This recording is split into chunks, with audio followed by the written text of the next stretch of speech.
Hi everyone, today we will talk about how to fix or how to solve WhatsApp one tick.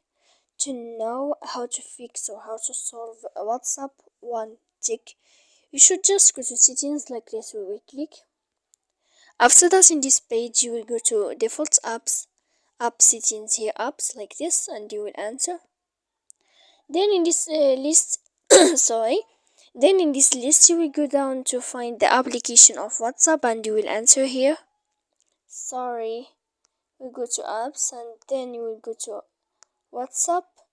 After that, in this page you will go to first stop. When you will end this, you will enter to storage.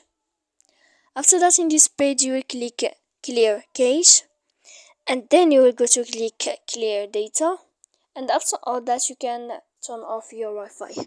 So please don't forget to support us by like and subscribe. See you next time.